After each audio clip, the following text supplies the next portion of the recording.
Oficialmente, então, boa noite a todos. Boa noite. Beleza, pessoal, boa noite a todos vocês. É um prazer imenso estar aqui em BH, junto com vocês para iniciar os trabalhos de língua portuguesa aqui no GE Teórico, né?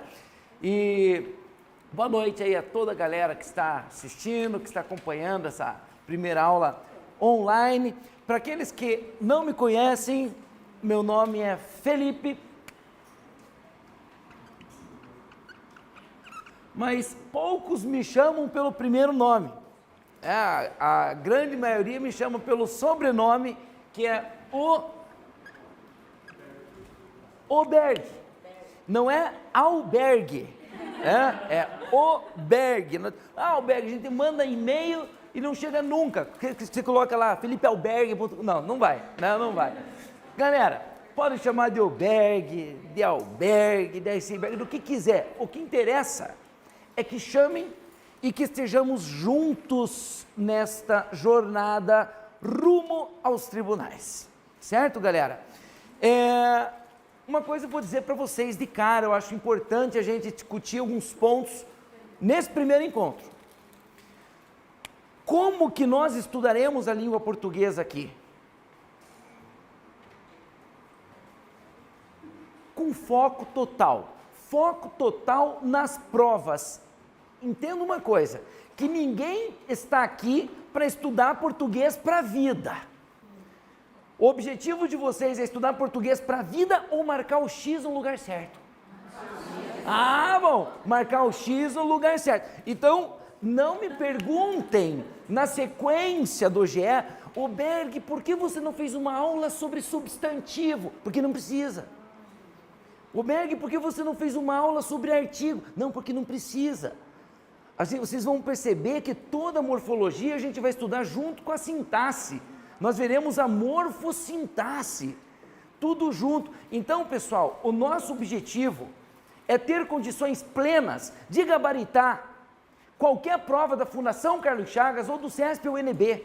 E se você se preparar para essas duas bancas, em língua portuguesa, você está preparado para qualquer outra banca também. Certo, pessoal? Então, acreditem nisso. Então, vamos lá. Nós temos uma carga horária bem bacana aqui no GE. Então, a gente vai trabalhar tudo. Uma coisa eu posso garantir para vocês. Falo aqui para todo mundo.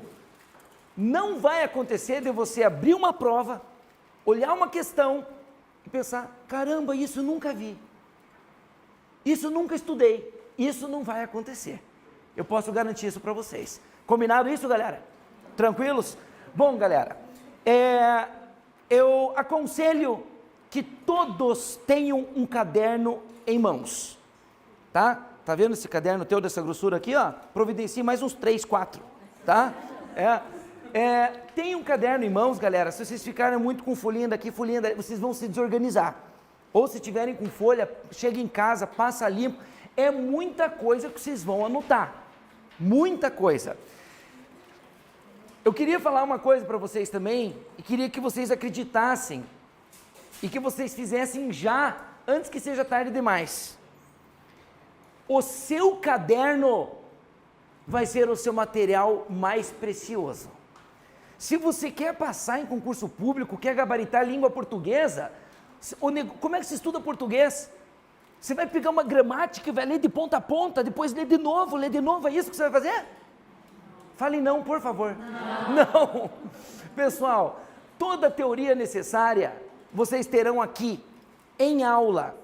Agora, tem muita dica, tem muita estratégia de raciocínio que jamais eu vou colocar em material, jamais eu vou colocar em apostila, jamais eu vou divulgar em redes sociais. Você só terá no seu caderno, e se não anotar, você vai esquecer. Você acha que nunca mais vai esquecer, mas você vai esquecer. Então, o seu material vai ser o seu bem mais precioso daqui para frente, no que diz respeito à língua portuguesa para concurso. Combinado isso, galera? O resto é leitura complementar, tá? Com relação a estratégias de estudo, a gente vai falando na sequência. Como que eu vou estudar português em casa? Hoje mesmo, até o final da aula, a gente já vai falar sobre isso. Beleza? Doutores, então, respirem fundo, já falei demais, está na hora de começar, a gente vai papeando no meio do caminho. Primeira coisa, fundamental para você compreender a língua portuguesa de ponta a ponta, é entender a diferença entre análise sintática e análise morfológica. Às vezes o cara fala assim, o Berg, às vezes você me diz que esse cara aqui é um artigo, 5 minutos depois você diz que esse mesmo cara é um adjunto adnominal. Aí eu me perco.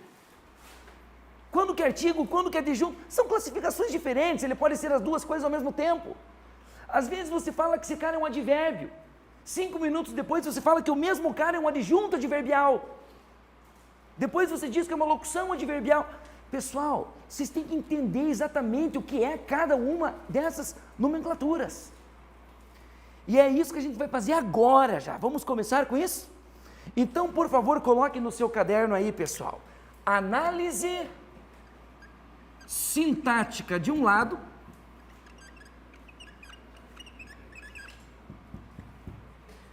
e análise morfológica de outro lado. Aqui vai ficar meio apertadinho, mas a gente vai dando um jeitinho. Beleza. São coisas bem diferentes.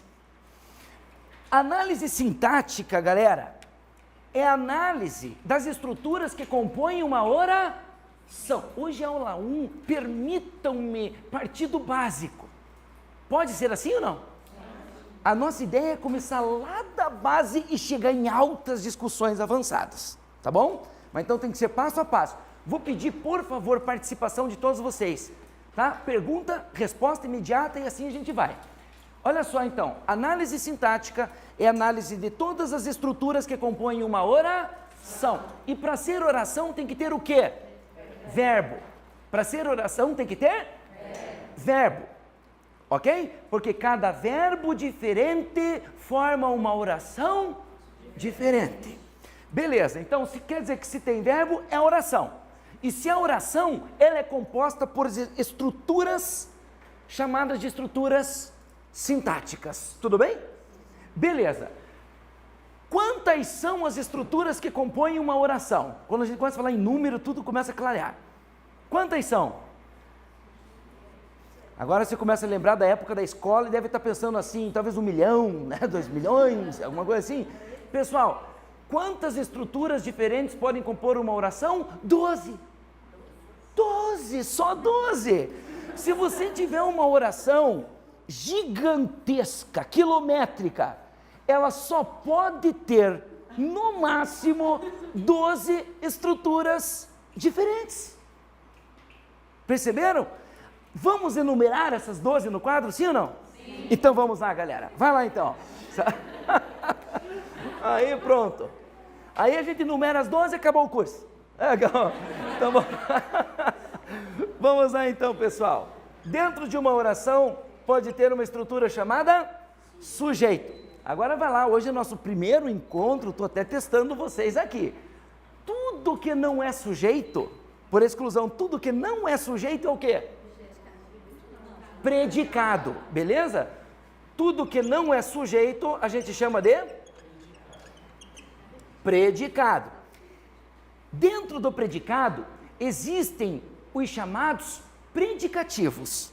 Nós temos o predicativo do sujeito e o predicativo do objeto. Então vamos colocar aqui um por um, vai lá. Predicativo do, só no link eu vou apertar um pouquinho aqui, tá? Sujeito, que eu vou ter que usar toda essa coluna aqui também. E predicativo do objeto. Então, se eu perguntar para vocês, quantos tipos de predicativo pode haver numa oração? 2. Predicativo do sujeito e predicativo do objeto. Beleza. Deixa eu melhorar esse objeto aqui. E predicativo do... Nossa. Perdi a coordenação. E predicativo do objeto. Beleza. Nós temos também os chamados complementos verbais, os caras que complementam os verbos. Esses complementos verbais se dividem em objeto, Direto e objeto? Indireto. Vamos colocar os dois aqui então, vai lá. Ah, esses são os complementos, o que mesmo? Verbais, né? Tá.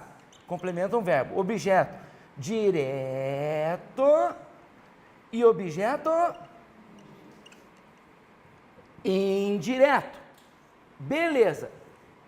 Estes são os complementos verbais, complementam os verbos.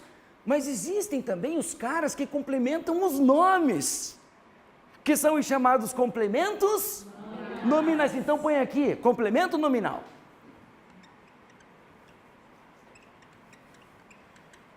Complemento nominal. Dentro de uma oração, pode haver dois tipos de adjunto. Dois tipos de adjunto. O adjunto adnominal e o adjunto adverbial. Então vamos lá. Então olha aqui, ó. Adjunto adnominal e adjunto adverbial. Ah, lá na voz passiva. Esse é um assunto importante ou não? Urra! Ó, na voz passiva existe um cara que pratica. O que é voz passiva? Não é quando o sujeito sofre ação no verbo? Tá, então se o sujeito sofre ação verbal é voz passiva. Mas lá dentro da voz passiva existe o cara que pratica ação. Existe o cara que age. Ah, ele pratica ação, ele age. Só que ele age dentro da voz passiva. Então ele é o agente da passiva. Beleza, a gente vai ver isso aqui em detalhes. Então, se eu perguntar para você já, o que é agente da passiva? É o cara que age, pratica ação, só que dentro da voz passiva. Isso aí a gente vai ver tudo em detalhes. 11, nós temos também o aposto. E nós temos o vocativo, que embora não seja exatamente uma estrutura da oração, na verdade está fora da oração, mas por questões didáticas isso resolve o nosso problema. Põe aqui vocativo. Pronto, pessoal. Tá? Se você fizer uma oração quilométrica, ela só pode ter até 12 estruturas diferentes, que são essas. Vocês podem ler comigo quais são elas, sim ou não? Sim. Vamos juntos, trabalho em equipe, galera. Poxa, olha, eu estou adorando isso. Vai lá. Sujeito, predicado, predicativo do sujeito, predicativo do objeto, objeto direto, objeto indireto, complemento nominal, adjunto adnominal, adjunto adverbial, agente da passiva, aposto e vocativo. Então, toda vez que eu falar um desses 12 nomes, eu estou fazendo que tipo de análise? Análise sintática. Beleza. Agora, olha só, só lembrando que estas são as estruturas que compõem uma oração. Quer dizer que se a estrutura de palavras não tem verbo, não é oração. E se não é oração, não tem estrutura sintática. Jamais você poderá fazer análise sintática de uma estrutura de palavras que não contenha verbo, que não seja uma oração. Então, você só fala assim, ó, oi, tudo bem? Faça análise sintática disso, tem como? Se não tem verbo, não é oração. Se não é oração, não tem estrutura sintática. Certo? Bom, comentário. Análise morfológica. Aqui é diferente.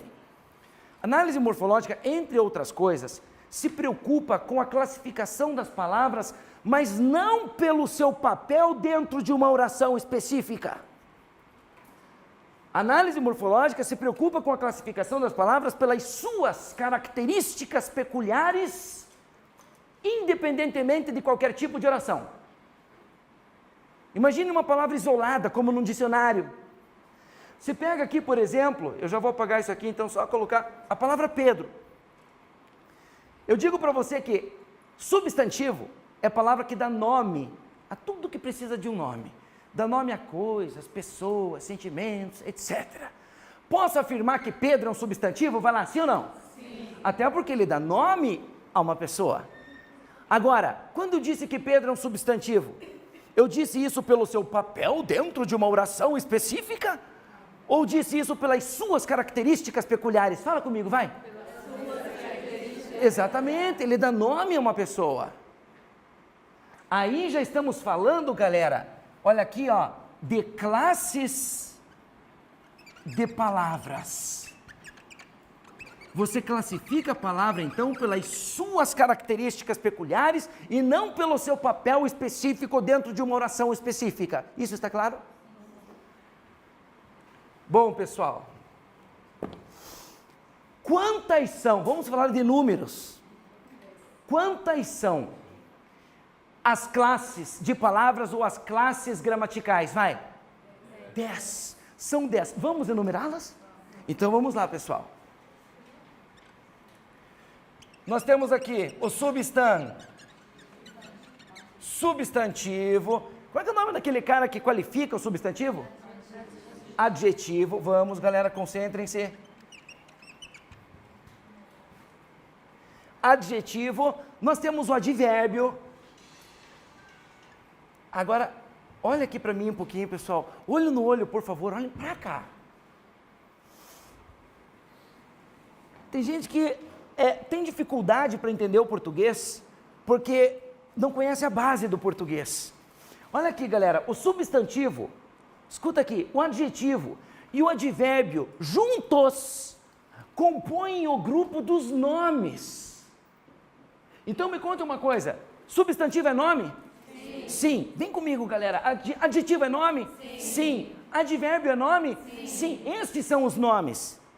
E complemento de nome, sintaticamente falando, é o que a gente chama de complemento nominal. Então me diga uma coisa. Se eu perguntar para você o que é complemento nominal, você vai falar assim, é complemento de nome. Ou seja, é complemento de substantivo, é complemento de adjetivo, é complemento de advérbio. Certo? Então você primeiro tem que saber quem são os nomes, senão você não vai entender nunca esse negócio. Certo, galera? E assim vai. Então vai lá, substantivo, adjetivo, advérbio, verbo.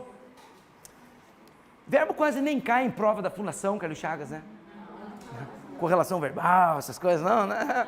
Substantivo, adjetivo, advérbio, verbo, numeral, pronome, conjunção, tá aqui um assunto que você tem que destruir. Conjunção, preposição. Olá, estamos quase lá. Substantivo, adjetivo, advérbio, verbo, numeral, pronome, conjunção, preposição, artigo e interjeição.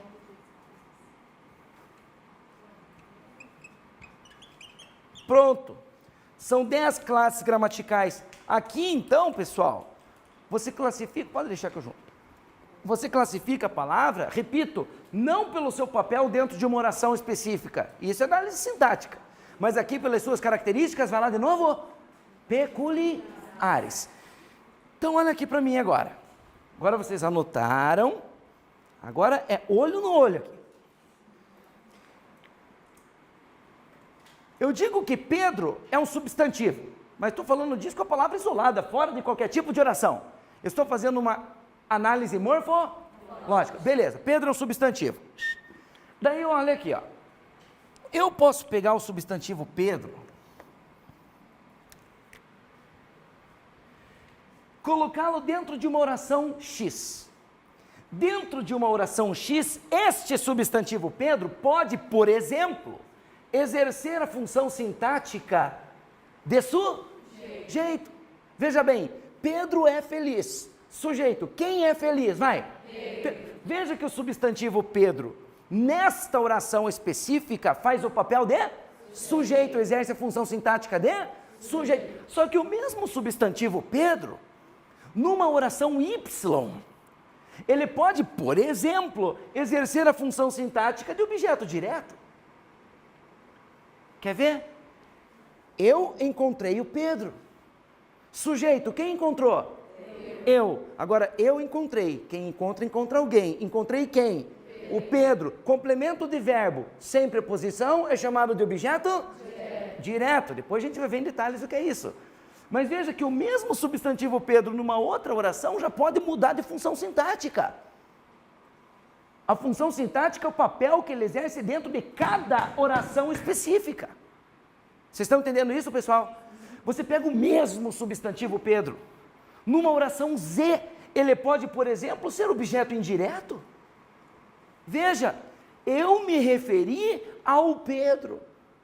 Sujeito, quem se referiu?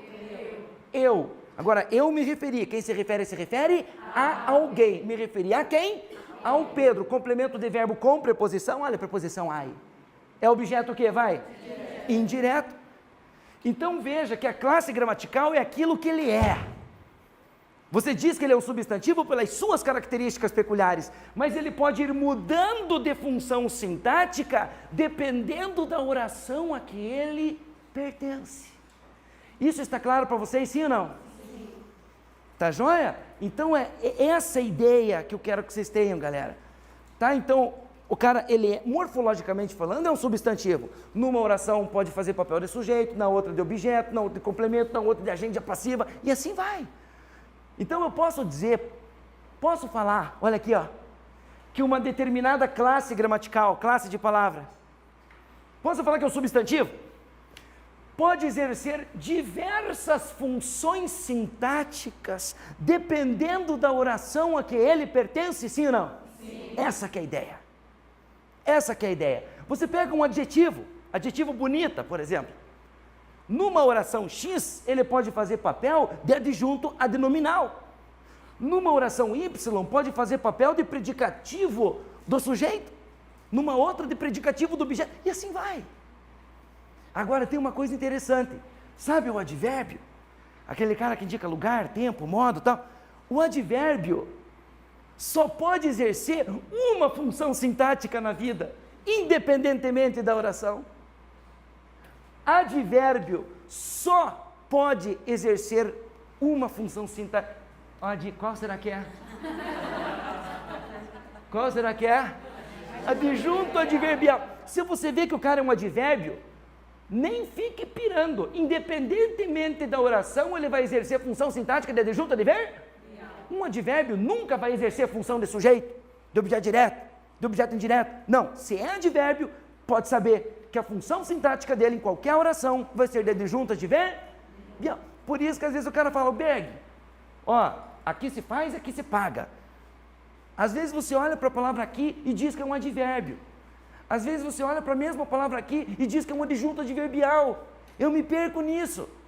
Cara, quando eu digo que é um advérbio, estou dando apenas a classe gramatical. E quando eu digo adjunto adverbial, estou dando a função sintática. Essa que é a questão. Então, pessoal, essa diferenciação é fundamental. Então, olha aqui para mim. Se eu digo para você, vamos lá, artigo. Estou fazendo análise sintática ou análise morfológica? Morfológica. Mas se eu digo adjunto adnominal? Sintática. Se eu digo advérbio? Morfológica. Adjunto adverbial? E assim vai. Se eu digo substantivo? Morfológica. Objeto direto? Então, muitas vezes nas questões eu vou falar, galera, morfologicamente falando, isso é o quê? Ou então, galera, sintaticamente falando, isso é o quê? Vocês vão me entender quando eu falar isso, sim ou não? Sim. Isso vai ser fundamental para resolver muita questão da FCC, do CESP-NB. Certo, galera? Essa que é a questão, então. Bacana. Agora, qual vai ser o foco do nosso curso teórico todo? A gente não vai fazer aulinha separada de substantivo. Não vai fazer aulinha separada de artigo. O nosso foco está aqui, ó, na chamada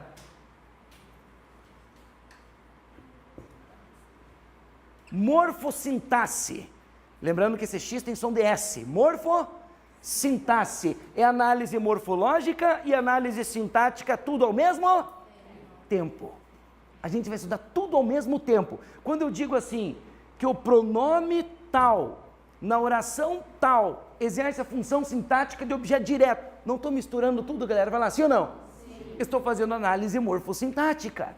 Esse tipo de estudo vai fazer você gabaritar as provas de português, galera. Pode escrever o que eu estou falando aqui. Certo? Galera, então, por favor, coloque aí no seu caderno. Eu vou começar assim, ó. a gente vai começar a destrinchar essas 12 funções aqui, uma por uma, só que sempre trazendo ao nosso estudo as classes gramaticais. Está claro isso para vocês?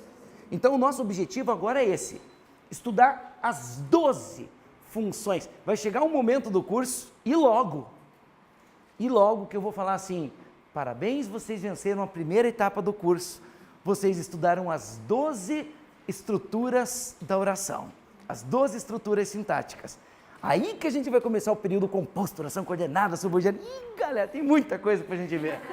Olha, é de arrepiar até. Né? Então vamos lá, coloca aí com muito amor e carinho, põe aí, análise sintática. Põe lá.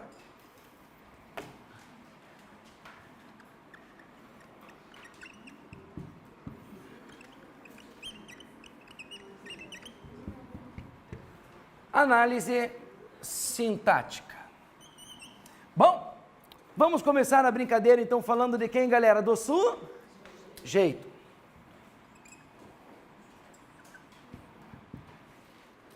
Ó, galera, poder de concentração, moçada. Poder de concentração, beleza? Sempre, ó, você estoura um foguete ali fora, não é para olhar para o foguete, tá? Continua olhando para cá. Beleza? Se explode uma lâmpada aqui no lado, deixa a lâmpada. Olha para cá. Poder de concentração. Combinado? Então vamos lá. Sujeito. Primeiro aqui, ó. Vamos lá.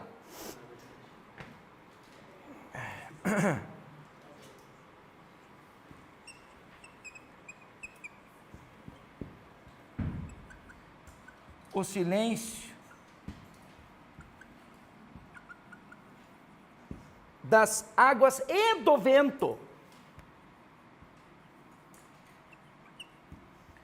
envolvia o porto. O silêncio das águas e do vento envolvia o porto. Pessoal, se eu perguntar assim de uma forma bem prática, tá? Permitam-me ser prático, só aquilo que é necessário para você marcar o X no lugar certo. O que é sujeito? É o cara da oração que se relaciona com o verbo, que tem conexão direta com o verbo. Então, ó, falou em verbo, falou em sujeito, falou em sujeito, falou em verbo, pelo menos numa primeira análise, tá? Então tá, como é que eu faço para achar o sujeito de uma oração específica? Você vai até o verbo, e a este verbo você pergunta o que ou quem. Quem que é o verbo da oração nesse caso? Vai, envolvia. Então, para encontrar o sujeito que se relaciona com este verbo dentro da oração, eu vou até o verbo e pergunto o que ou quem. Só essas duas perguntas. De novo, o que ou quem. Não vá perguntar de que, a que, em que, por que, o que ou quem. Acabou. Então vamos fazer a pergunta. Como que eu vou fazer essa pergunta, o verbo? Faz a pergunta para você que tem que fazer, vai. O que envolvia o porto? Vai lá. O que envolvia o porto? Responde para mim, vai. O silêncio das águas e do vento. Isso, sempre resposta completa, ok? O silêncio das águas e do vento. Beleza. Agora, como estamos partindo do básico, hoje é uma aula básica, eu vou ter que fazer umas perguntas. E vocês estão proibidos de ficar em silêncio. Tá? Se não responder, eu vou pedir para filmar, para dar um zoom, tá? Aparecer para todo mundo. Ó, trata-se de um sujeito simples ou composto? Ó, tô vendo que alguns, ó, eu ouvi as duas respostas e alguns ficaram em silêncio. Galera, olha, eu digo assim, ó, fale o que você... Se você errar, o máximo que a gente vai fazer é se partir e dar risada. Só isso, tá? Simples ou composto? Sim. Bom, vamos... Para um pouquinho. O silêncio das águas e do vento. Eu estou falando das águas ou do silêncio das águas? Silêncio das águas. Eu estou falando do vento ou do silêncio do vento? Então veja que eu não estou falando nem das águas e nem do vento, eu estou falando do silêncio deles.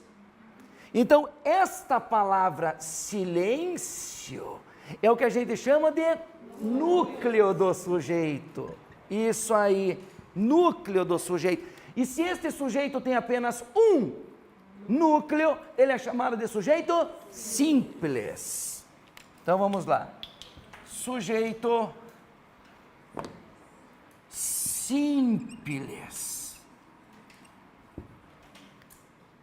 Até tem uma coisa importante aqui para você analisar. Eu estou falando muito alto, galera? Não, qualquer coisa, você só não fique com raiva de mim sem eu saber. Diga, fale baixo, tá? Olha aqui, ó, que eu me empolgo, isso aqui é lindo demais. Ó, galera, se este sujeito fosse composto, o verbo que vem depois, ele estaria no plural.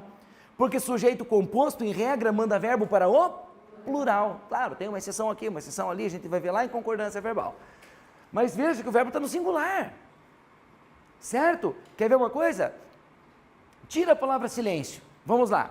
Se fosse assim, as águas e o vento envolviam o porto.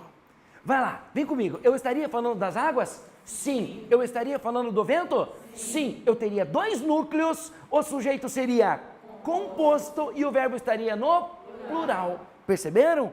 Então vai lá, básico do básico. Para saber se um sujeito é simples ou composto, você apenas conta o número de núcleos. Beleza, é o que precisa agora. Apenas conta o número de núcleos. Vamos lá então, exemplo 2. Digo assim, ó. Agora repito, ó. É básico, mas é bastante coisa. Agora, por favor, galera, na aula 2, você tem que saber tudo que foi dito na aula 1. Lembra que eu falei que a gente vai estudar com foco? Total quer dizer que eu já filtrei tudo que tinha que filtrar. Quer dizer que se você filtrar mais coisas ainda em sala, você já vai estar abaixo do necessário. Beleza? O que vem para o quadro já é o filé mignon. É aquilo que está prontinho, mas você tem que saber tudo, 100% do que está aqui. Tá? Então vai gravando tudo que eu estou falando para vocês. Agora olha só. Fizemos alguns não tinham, alguns nem deram bola quando eu falei tem um caderno, agora já estão buscando o caderno na mala, assim, já estão começando a sentir que, olha aqui, ó, fizemos o dever de casa, para achar o sujeito, você vai até o verbo e pergunta o que ou quem. Vamos então ao verbo, pergunta o que ou quem. Como que eu vou fazer pergunta aqui nesse caso? Agora, eu pergunto o que, pergunto quem, aí a gente vai ter que treinar que tem que ter um joguinho de cintura também. Pense, ó, nós fizemos o dever de casa. O que você vai perguntar nesse caso? Quem? Só não vai falar quem fizemos. Diga quem fez. Deixa o verbo no singular, seja prático. Quem fez? Tá? Quem fez o dever de casa? Quem, galera? Vai. Nós. Então vai lá, quem é o sujeito da oração? Nós. Beleza. Eu vou deixar esse nós no cantinho aqui só para a gente não esquecer, tá? Tá lá, ó. Eis o sujeito da oração. Agora eu vou fazer algumas perguntas. Típicas de aula 1. Trata-se de um sujeito determinado ou indeterminado? Determinado. É A ou B, tá? A ou B. Determinado ou indeterminado? Então, peraí, então. Vamos lá. Quem que é o sujeito? Nós. Você sabe quem é o sujeito. Você sabe quem é o sujeito. Escrito ou não, você sabe quem é o sujeito. E se você sabe quem é ele é um sujeito determinado. Por meio do verbo, você pode determiná-lo, você pode identificá-lo, sim ou não? Sim. Né? Então, ele é um sujeito, eu vou escrever aqui, ó. Determinado. Por que determinado? Porque você sabe me dizer quem é ele. Você pode identificá-lo, determiná-lo. Segunda pergunta que eu vou fazer para vocês. Ele é um sujeito existente ou inexistente? Existente. Hã? Existente. Existente. Vai lá, quem que é o sujeito? Nós. Você me disse quem é o sujeito. Né? Se você me disse quem é o sujeito, é claro que ele existe. Então vamos lá. Ele é um sujeito existente. Tá, galera, chegou a hora. Tem gente que está desesperado para responder uma coisa aí. Tem gente que está assim, ó, está se mexendo na carteira, querendo responder, e o cara só fala A ou B, A ou B. Vai lá. Ele é um sujeito expresso, que está escrito na oração, aparece na oração, ou está oculto. É oculto. Galera, esse oculto, desde o começo, alguns já queriam falar. Eu pergunto, determinado ou indeterminado? Oculto. Existente ou inexistente? Oculto. É oculto. Então vamos lá. Determinado porque você sabe quem é ele. Se você sabe quem é ele, é óbvio que ele existe. A única coisa é que ele não está escrito na oração, né? Ele não aparece na oração, ele está oculto. Beleza. Sujeito oculto, galera, atenção, pode também ser chamado de sujeito elíptico, ou até desinicial, tá? Mas coloca por enquanto esse aqui. Depois no material tem outras nomenclaturas. Sujeito elíptico, que é o que tem aparecido bastante. Elipse quer dizer omissão. Você pode fazer a elipse de qualquer coisa. Se você omite um verbo, você faz a elipse do verbo.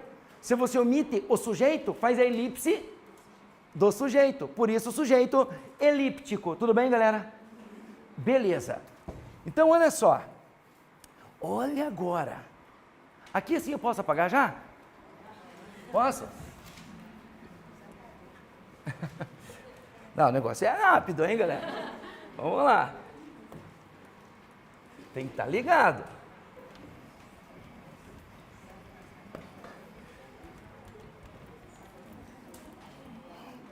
Atenção, vamos lá. 3. Coloca aí, coloca aí, coloca aí. Monte o seu caderno. Vamos, galera. Coloca aí. Desviaram dinheiro da Assembleia. Desviaram dinheiro da Assembleia. Tem acento Assembleia? Tem um branco aqui. Ah, não, a reforma tirou, né? Tá. Desviaram dinheiro da Assembleia. Vai lá. Para achar o Vem comigo, galera, vai lá. Para achar o sujeito, você vai até o verbo e pergunta o que ou? Quem. O que é que a gente vai perguntar nesse caso? Vai? Quem desviou? Né? Na hora de perguntar, deixa o verbo no singular, para ser prático. Quem desviou? Né? Quem desviou dinheiro da Assembleia? Responde aí para mim, vai. Eles. Eles quem? Alguém. Então me diga uma coisa, galera. Olha aqui para mim um pouquinho. Se você lê essa frase ali na manchete de um jornal, desviaram dinheiro da Assembleia, só com os elementos da oração, você é capaz de me dizer exatamente quem desviou o dinheiro da Assembleia? Não. Só com os elementos da oração você não tem como me dizer exatamente quem desviou o dinheiro da Assembleia. Então, se eu perguntar para você quem desviou o dinheiro da Assembleia, neste caso você vai responder, não sei. O sujeito, nesse caso, ele está o quê? Vai? Indeterminado. Ele existe porque alguém desviou. Mas você não sabe quem é. Ele está indeterminado. Então vamos escrever aqui, ó. Sujeito.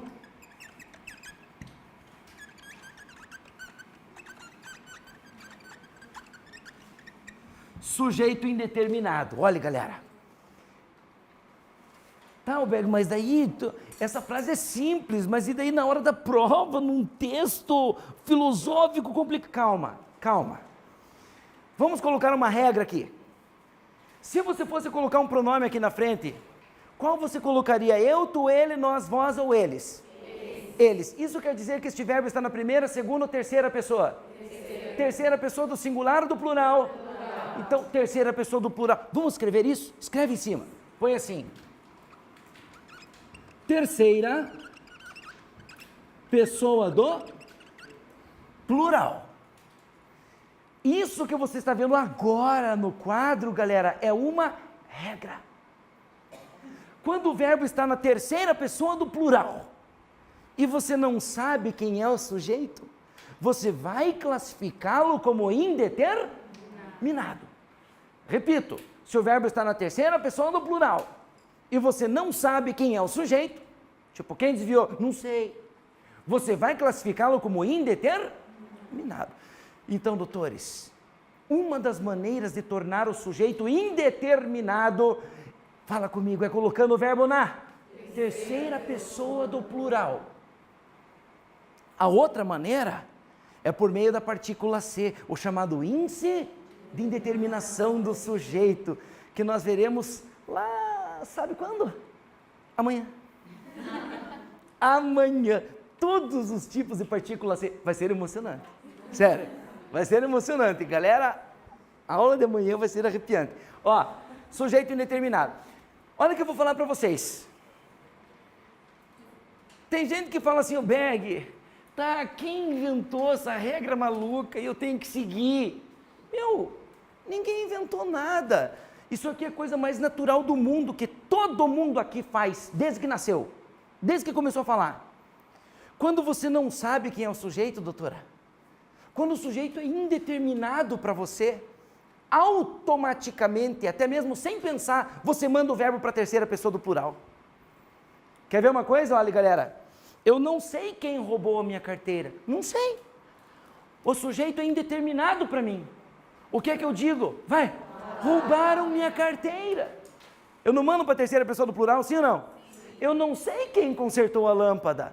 O sujeito é indeterminado para mim. Aí eu digo, nossa, que beleza, consertaram a lâmpada. Eu não sei quem limpou a sala. O sujeito é indeterminado para mim. Eu digo, que bom, limparam a sala. Então, uma das maneiras de tornar o sujeito indeterminado, de novo, é colocando o verbo na terceira pessoa do plural. Agora, se estivesse escrito aqui, ó,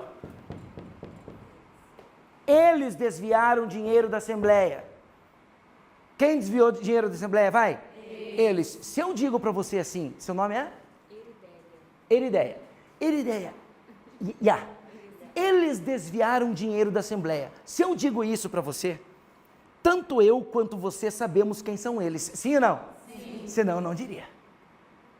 Então, se tem ali, eles desviaram dinheiro da Assembleia. Quem desviou? Eles. Está aqui o sujeito, ele vai ser determinado. Então, a jogada é o seguinte.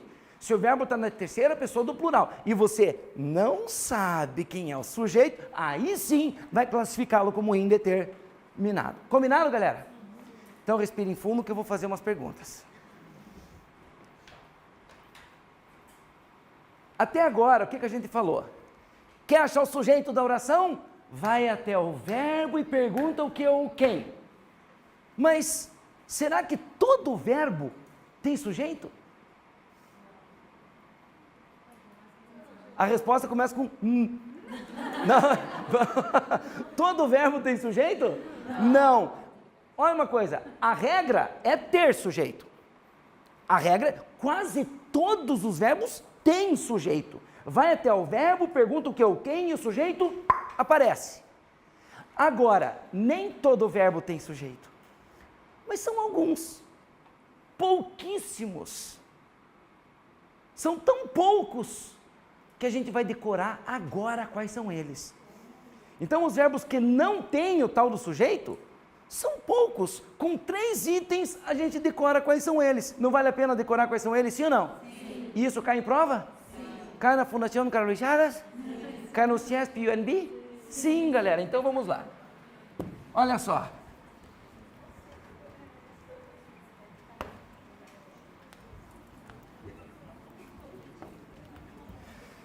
Vamos lá então, pessoal.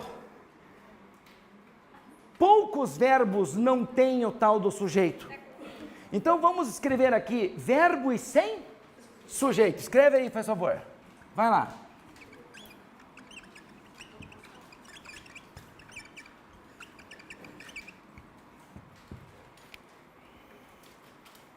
Verbo e sem sujeito.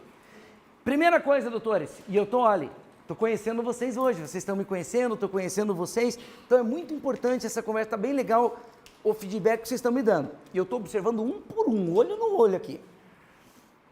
Esses verbos que não têm sujeito, eles têm um nomezinho especial. Eles são chamados de verbos impessoais. Esse nome é importante, tudo que está no quadro é fundamental.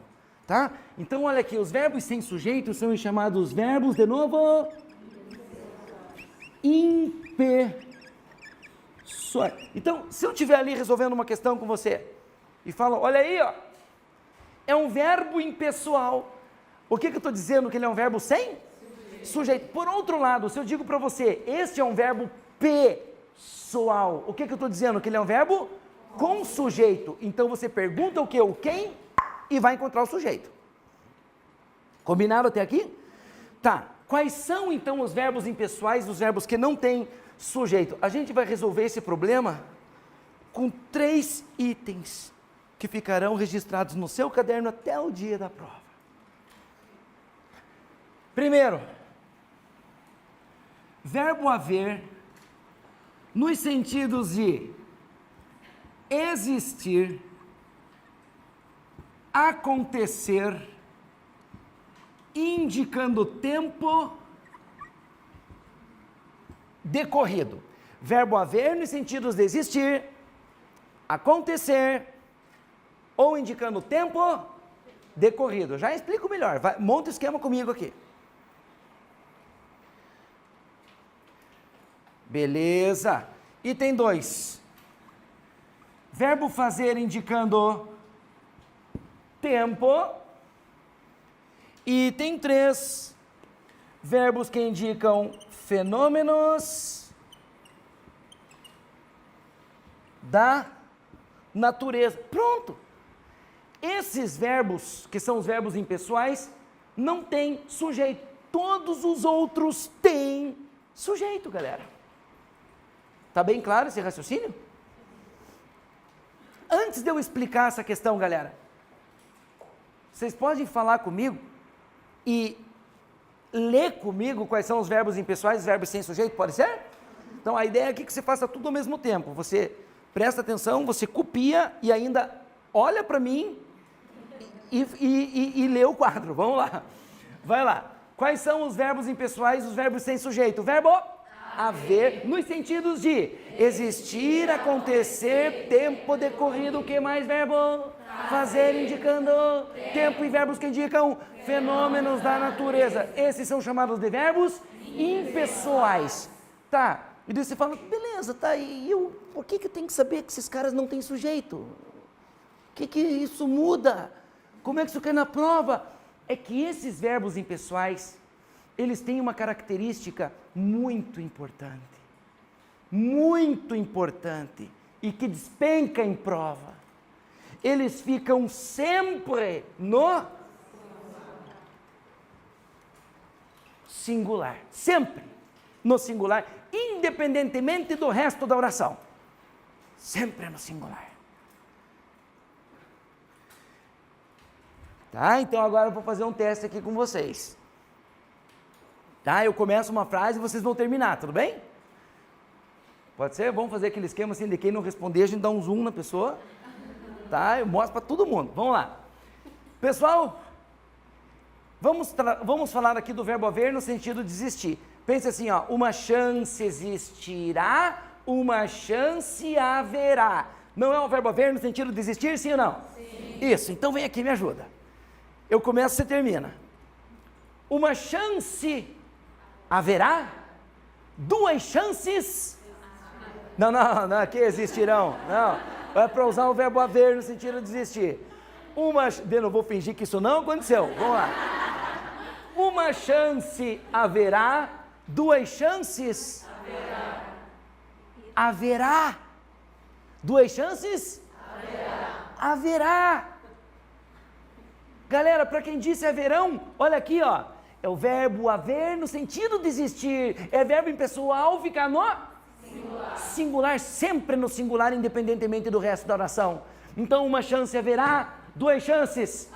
Haverá 3 chances. Haverá 4 chances. Haverá, só de raiva a gente vai até o 100, 5 chances. Haverá 6 chances. Haverá e assim por diante. Sempre no singular, galera. Tá beleza isso? Então, olha aqui, ó.